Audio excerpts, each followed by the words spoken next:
গণ অভ্যুত্থানে ক্ষমতাচ্যুত ও পালিয়ে যাওয়া সাবেক প্রধানমন্ত্রী শেখ হাসিনার প্রেস সচিব ও একাধিক পত্রিকার সম্পাদকের দায়িত্ব পালন করা সাংবাদিক নাজমুল ইসলাম খান ও তার স্ত্রী সন্তানদের ব্যাংক হিসাবে ৩৮৬ কোটি টাকা জমা করেছেন।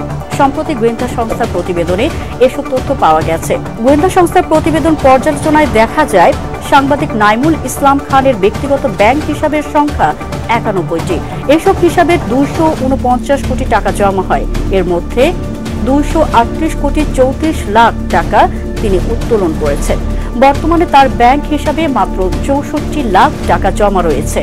তার স্ত্রী নাসিমা খান মন্টি ১৩টি ব্যাংক হিসাব পরিচালনা করেন। এসব হিসাবে ১৬ কোটি ৯৬ লাখ টাকা জমা হয়। এর মধ্যে তিনি ১৩ কোটি টাকা উত্তোলন করেছেন। তাদের ৩ মেয়ের ব্যাংক হিসাবে মোটা অঙ্কের অর্থ জমা হওয়ার তথ্য মিলেছে। আদিবা নাইম খানের হিসাবে ৩৫ লাখ, লাবিবা নাইম খানের অ্যাকাউন্টে ১ কোটি ২৫ লাখ এবং জুলিকা নাইম খানের অ্যাকাউন্টে ৬১ লাখ টাকা জমা হয়েছে। এসব অর্থের সিংহভাগই তারা উত্তোলন করে নিয়েছেন।